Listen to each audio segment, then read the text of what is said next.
Hi friends, tech news 25కి స్వాగతం. Samsung నుంచి వస్తున్న జెడ్ ఫ్లిప్ 6లో ఫ్లిప్ 5 కంటే బిగ్ బ్యాటరీ రాబోతుందట. గెలాక్సీ క్లబ్ రిపోర్ట్స్ ప్రకారం ఈ జెడ్ ఫ్లిప్ 6లో 4000 mAh బ్యాటరీతో రావచ్చని తెలుస్తుంది. హానర్ నుంచి రాబోతున్న రెండవ మొబైల్ హానర్ X9 బీమ్ ఇండియాలో ఫిబ్రవరి 15న లాంచ్ అవుతుందని పోస్టర్ ద్వారా కన్ఫర్మ్ చేశారు. టెంపర్ గ్లాస్ కాలం అయిపోయింది అని పోస్టర్ మీద రాసి ఉంది. ఎయిర్ బ్యాగ్ టెక్నాలజీతో వర్క్ అయ్యే అల్ట్రా బౌన్స్ డిస్ప్లే ఫీచర్ని ఈ మొబైల్లో తీసుకురాబోతుందట. HMD కంపెనీ తమ ఫస్ట్ మొబైల్ లాంచ్ చేస్తున్న విషయం తెలిసిందే. వెబ్సైట్ ప్రకారం ఈ mobile main camera 108MP OIS camera ఉంటుందని ఇమేజెస్లో లీక్ అయింది.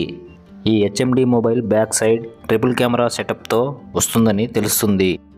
బోట్ నుంచి Boat immortal 201 gaming buds launch అయ్యాయి.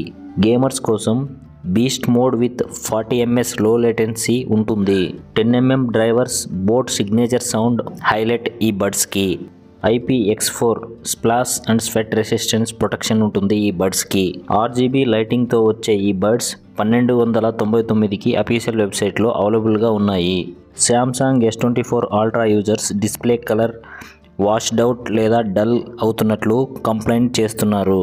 రిపోర్ట్స్ ప్రకారం S24 సిరీస్ మొత్తం 3 మోడల్స్లోనూ ఈ ఇష్యూ ఉన్నట్లు తెలుస్తుంది. మొబైల్లో సాఫ్ట్వేర్ బగ్ వల్లే ఈ డిస్ప్లే ఇష్యూ వస్తుందని తెలుస్తుంది.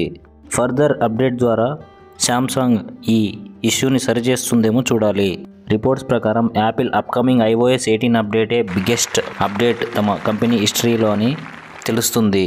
ఈ అప్డేట్ జూన్లో జరిగే WWDC ఈవెంట్లో అనౌన్స్ అవ్వచ్చు.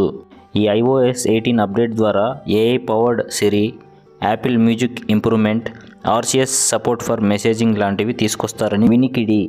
నథింగ్ ఫోన్ యూజర్స్ ఇప్పుడు ChatGPTని వాయిస్ అసిస్టెంట్గా హోమ్ స్క్రీన్ మీద షార్ట్కట్లా పెట్టొచ్చు క్విక్ సెట్టింగ్ ద్వారా. కంపెనీ CEO ఈ future Nothing phone 1, Nothing phone 2 యూజర్స్కి అప్లికబుల్ అవుతాయని ట్విట్టర్ ద్వారా అనౌన్స్ చేశారు.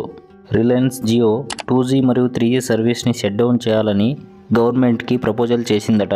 ఈ 2G, 3G సర్వీసెస్ మీద కాస్ట్ కటింగ్ తగ్గించి యూజర్స్కి బెటర్ 4G మరియు 5G సర్వీస్ని ఇవ్వాలని చూస్తుందట. వొడాఫోన్ ఐడియా కూడా ఈ ప్రపోజల్ మీద రెస్పాన్స్ అయినట్లు తెలుస్తుంది. ఇండియాలో శాంసంగ్ నుంచి రాబోతున్న బడ్జెట్ మొబైల్ అయిన galaxy M14 4G mobile support page reveal అయింది. ఈ galaxy M14 4G mobile triple camera సెటప్తో రాబోతుంది. గెలాక్సీ M14 4G మొబైల్ ఏ బడ్జెట్ కేటగిరీలో తీసుకొస్తారో చూడాలి. జియోమీ ఫ్లాగ్షిప్ ఫోన్ అయిన జియోమీ 14 అల్ట్రా గీక్ బెంచ్లో స్పాట్ అయింది. ఫిబ్రవరి మంత్ ఎండింగ్ అంతా గ్లోబల్గా ఈ మొబైల్ లాంచ్ అవుతుందని సమాచారం. ఈ గీక్ బెంచ్ లిస్టింగ్ ప్రకారం ఈ మొబైల్ లేటెస్ట్ Android 14 OSతో పాటు 16GB ర్యామ్తో వస్తున్నట్లు కన్ఫర్మ్ అయింది. మా వీడియోస్ కనుక నచ్చినట్లయితే ప్లీజ్ సబ్స్క్రైబ్.